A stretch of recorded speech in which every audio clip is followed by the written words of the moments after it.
Movie की starting scene में हम एक साइंटिस्ट जो कि कहानी का मेन कैरेक्टर है उसे देखते हैं, जिसका नाम सेबास्टियन होता है। वो एक ऐसा साइंटिस्ट था जिसने इतने साल की मेहनत लगाकर एक ऐसी मेडिसिन इन्वेंट कर दी जिससे वो किसी भी लिविंग थिंग, जिनमें इंसान और जानवर इंक्लूड है, उन्हें गायब कर सकता था। लेकिन वो ऐसी मेडिसिन बनाने में कामयाब नहीं हुआ जिससे वो इनविजिबल थिंग्स यानी गायब हुई चीजों को वापस ला सके। और पिछले 1 साल से वो इस प्रोजेक्ट पर काफी वर्क कर रहा था जिससे वो मिसिंग हुई चीजों को वापस लाने में कामयाब हो जाए। वो इस पर काफी स्ट्रगल करता है और फाइनली उसकी मेहनत रंग ले आती है, यानी वो ऐसी मेडिसिन बनाने में कामयाब हो चुका था जो गायब हुई चीजों को वापस ला सके। असल में उसने गायब होने वाली मेडिसिन से बहुत सारे एनिमल्स को गायब किया हुआ था जिन्हें वो वापस लाना चाहता था। लेकिन अब जबकि वो इस मेडिसिन को बनाने में कामयाब हो गया था तो वो इस बात को अपने बाकी कोलीग साइंटिस्ट से शेयर करता है और उन्हें लैब में आने के लिए कहता है। लैब में एक गोरिल्ला था जिसे उन्होंने गायब किया हुआ था। वो लोग उसे काफी मेहनत लगाकर पहले तो बेहोश करते हैं और बाद में उसे बेड पर लेटाकर उसके हाथ पांव बांध दिए जाते हैं और वो उसमें वो मेडिसिन इंजेक्ट करते हैं जो कि सेबास्टियन ने बनाई थी गायब हुई चीजों को वापस लाने के लिए। और जब वो उसके अंदर वो मेडिसिन इंजेक्ट करते हैं तब उसे काफी डिफिकल्टी का सामना करना पड़ता है क्योंकि उसकी हार्ट बीट बढ़ जाती है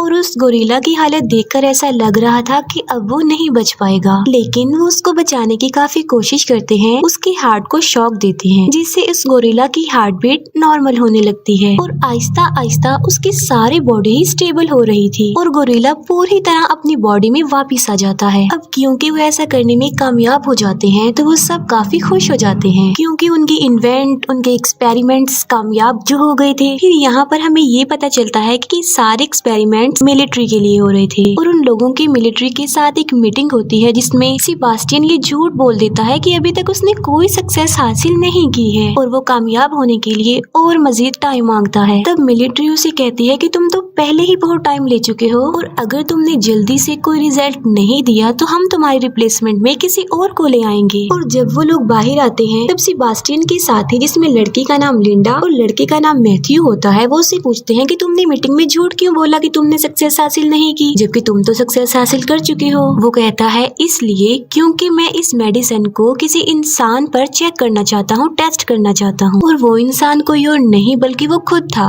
सेबास्टियन था, जिस पर वो अपने बाकी कोलीग से मीटिंग करता है। और वो यहाँ पर भी अपने कोलीग से झूठ बोल देता है कि आर्मी ने हमें इस मेडिसिन को इंसानों पर टेस्ट करने की परमिशन दे दी है जबकि ऐसा कुछ नहीं था और मैं इसे अपनी ही बॉडी पर टेस्ट करना चाहता हूँ। और लिंडा और मैथ्यू भी उसका इस बात पर साथ देते हैं, हालांकि ये झूठ होता है, ऐसा कुछ नहीं होता। सेबास्टियन अपनी बॉडी में गायब होने वाली मेडिसिन इंजेक्ट करवाता है जिसकी वजह से उसे काफी पेन होती है और आखिरकार वो गायब हो जाता है। लेकिन वो साथ साथ बेहोश भी हो जाता है और उसे वापस होश में आते आते तकरीबन 17 घंटे लग जाते हैं। और जब वो होश में आता है तब वो लाइट को बेयर नहीं कर पा रहा था और वो लाइट ऑफ करने के लिए कहता है। तब सारी लाइट्स ऑफ करवा दी जाती हैं। सेबास्टियन अब कम्प्लीटली गायब हो चुका था और उसकी बॉडी का टेस्ट किया जाता है, यानी उसकी बॉडी का चेकअप होता है जिसपे पता चलता है कि उसकी बॉडी बिल्कुल नॉर्मल है। आसपास जितनी भी गर्ल्स होती हैं वो खुद को सेफ महसूस नहीं कर रही थी बल्कि वो अनकंफर्टेबल फील कर रही थी क्योंकि उन्हें अपने आसपास सेबास्टियन की प्रेजेंस का एहसास हो रहा था। 3 दिन गुजर चुके थे और अब सेबास्टियन को विजिबल करने यानी वापस उसे उसकी बॉडी में लाने का टाइम हो चुका था और वो उसमें वो मेडिसिन इंजेक्ट करते हैं जिसे वापस लाया जा सकता हो। तब फिर से सेबास्टियन को पेन होती है और मुसीबत की बात ये होती है कि वो विजिबल भी नहीं हो पाता और उसकी हालत काफी नाजुक हो जाती है। वो अपनी मौत के बहुत करीब होता है।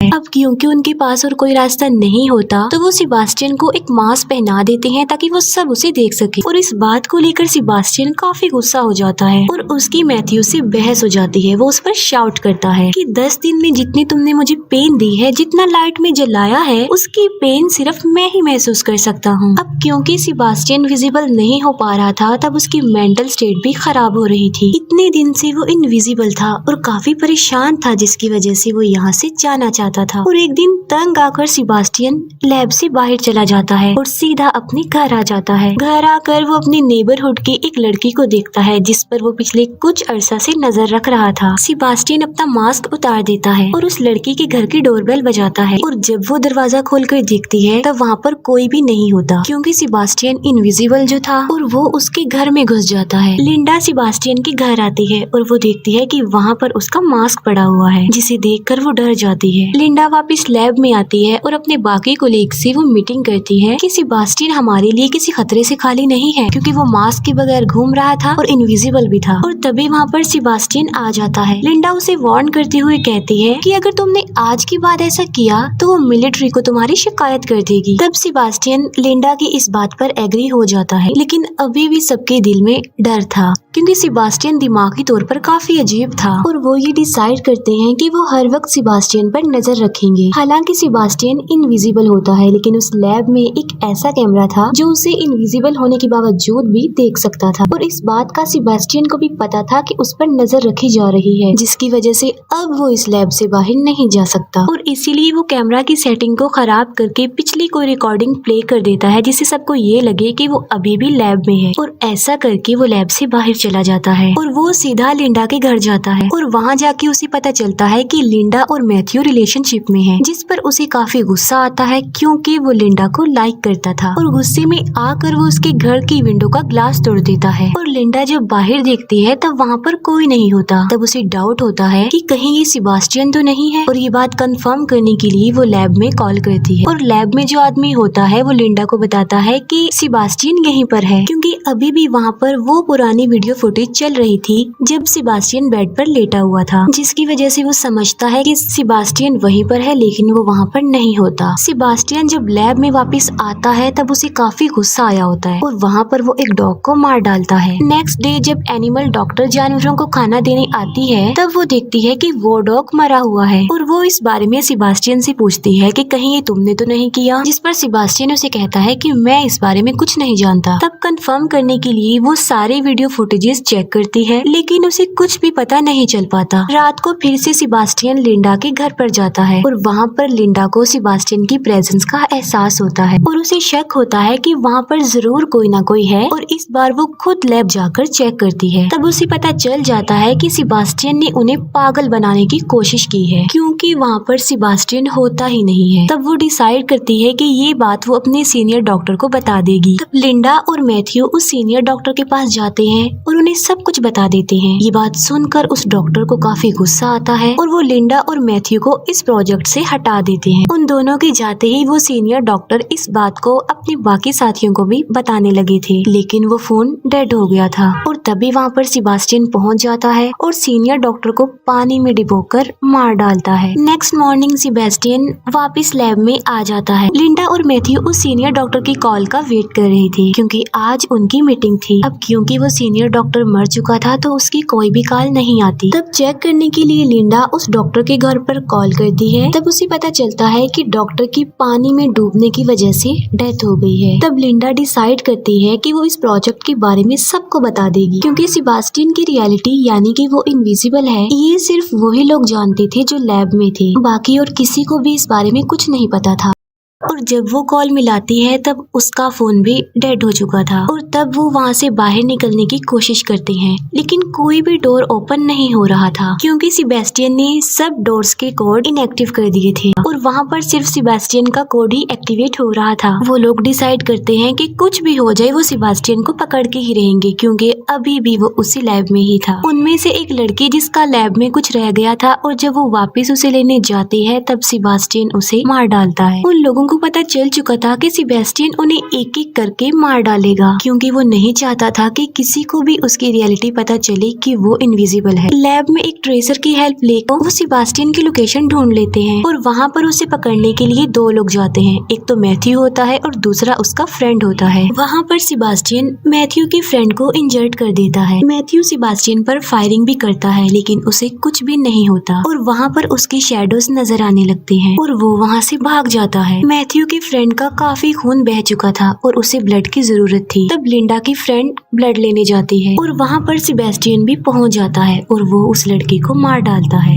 और इतनी ही देर में मैथ्यू का फ्रेंड भी मर जाता है। अब सिर्फ 3 लोग ही जिंदा बचे थे, जिनमें थी लिंडा, मैथ्यू और उनका वहाँ पर एक और फ्रेंड। अब वो लिंडा की फ्रेंड को ढूंढते हैं जो कि ब्लड लेने गई थी और उसकी डेड बॉडी उन लोगों को एक फ्रीजर रूम में मिलती है। लिंडा और मैथ्यू के अलावा जो सर्वाइवर था सेबेस्टियन उसे भी मार डालता है और वो उसे लोहे के रॉड से मारता है। और जब मैथ्यू अपने फ्रेंड को बचाने की कोशिश करता है तब सेबेस्टियन उसे भी इंजर्ड कर देता है। वो लिंडा और मैथ्यू को उस फ्रीजर रूम में बंद करके फ्रीजर ऑन कर देता है और उन लोगों को वहीं पर छोड़ देता है और वहाँ से चला जाता है। वो उन दोनों को कोल्डनेस की वजह से मारना चाहता था और फ्रीजर का टेम्परेचर आहिस्ता आहिस्ता डाउन होता जा रहा था, लेकिन लिंडा फिर भी हिम्मत करके दरवाजा तोड़ने की कोशिश करती है, लेकिन वो ऐसा नहीं कर पाती। मैथ्यू जो कि काफी इंजर्ड था और इसी वजह से वो बेहोश होता है। फिर हम सेबेस्टियन को देखते हैं जो कि अच्छे से रेडी हो जाता है और एक केमिकल को यूज करके एक बॉम्ब बनाता है और बाद में उसका टाइमर सेट करके वहाँ से चला जाता है। दूसरी तरफ लिंडा भी मैग्नेटिक पावर का यूज करके दरवाजे को खोलने की कोशिश कर रही थी और इस बार वो कामयाब भी हो जाती है और डोर ओपन हो जाता है। डोर ओपन होने के बाद वो मैथ्यू को वहाँ से निकालने लगती है और उसके पास आग जला देती है क्योंकि उसकी बॉडी काफी ज्यादा ठंडी हो गई थी। और अब लिंडा उस जगह पर जाती है जहाँ पर सेबेस्टियन होता है। सेबेस्टियन जो कि लिफ्ट में था और लिफ्ट का दरवाजा बंद होने ही वाला होता है कि तभी वहाँ पर लिंडा आ जाती है। लिंडा के हाथ में एक सिलेंडर होता है जिसे वो जलाकर सेबेस्टियन को जला देती है। सेबेस्टियन जो कि सारा जल चुका था तो आहिस्ता आहिस्ता उसकी बॉडी भी जलती जा रही थी। अब क्योंकि सेबेस्टियन इंजर्ड भी था और काफी गुस्से में भी था तो वो लिंडा से अपना रिवेंज लेना चाहता था, उसे किसी भी सूरत में मारना चाहता था। फिर लिंडा आग बुझाने वाली पाइपलाइन को ऑन कर देती है जिससे वहाँ पर पानी गिरने लगता है। अब सेबेस्टियन हल्का हल्का नजर आने लगा था और वो लिंडा को काफी बुरे तरीके से मारने लगता है और उसकी गर्दन पर पाँव रख कर उसका गला दबाने की कोशिश करता है। लिंडा ऑलमोस्ट मरने ही वाली होती है कि तभी वहाँ पर मैथ्यू आ जाता है जिसके हाथ में लोहे का एक रॉड होता है और वो उस लोहे के रॉड से सेबेस्टियन के सर पर स्टैब करता है जिससे सेबेस्टियन वहीं पर ही गिर जाता है। फिर मैथ्यू लिंडा को उठाता है और वो दोनों वहाँ से जाने लगते हैं। सेबेस्टियन जो कि अभी तक मरा नहीं था बल्कि जिंदा था और वो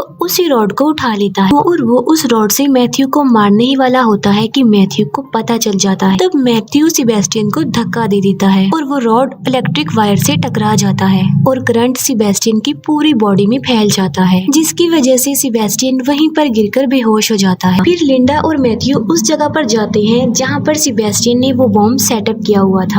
वो दोनों समझ चुके थे कि उनके पास टाइम कम है और वो इस बॉम्ब को एक्सप्लोड होने से नहीं रोक सकते और वो लोग यहाँ से बाहर भी निकलना चाहते हैं, लेकिन वो लिफ्ट के जरिए यहाँ से बाहर नहीं जा सकते थे क्योंकि सेबेस्टियन ने उनकी अराइवल और डिपार्चर इनएक्टिव कर दी थी और इसीलिए वो लोग इमरजेंसी एग्जिट जो लिफ्ट के साथ होती है उसके सहारे ऊपर चढ़ने लगते हैं और जब वो ऊपर जा रहे होते हैं कि तभी बॉम्ब ब्लास्ट हो जाता है और वो लोग ऊपर चढ़ रहे होते हैं कि नीचे से सेबेस्टियन लिंडा का पाँव पकड़ लेता है क्योंकि सेबेस्टियन अभी भी जिंदा था और मैथ्यू लिंडा को बचाने के लिए आगे बढ़ता है। लेकिन इससे पहले कि मैथ्यू उन लोगों तक पहुंचता, सेबेस्टियन लिंडा को लेकर लिफ्ट में आ जाता है। जब वो दोनों लिफ्ट में होते हैं तब लिंडा एक वायर जो कि लिफ्ट में लगी हुई थी उसे पकड़ लेती है और उस वायर के जरिए ही लिफ्ट ऊपर से नीचे आ रही थी। लिंडा अपने पाँव से एक बटन प्रेस कर देती है जिससे वो वायर लिफ्ट से अलग हो जाती है और सेबेस्टियन उस लिफ्ट के साथ नीचे जाकर गिरता है और नीचे ब्लास्ट की वजह से आग जल रही होती है जिसमें सेबेस्टियन जलकर मर जाता है और लिंडा आहिस्ता आहिस्ता मैथ्यू के पास आने लगती है। लिंडा मैथ्यू के पास पहुंच जाती है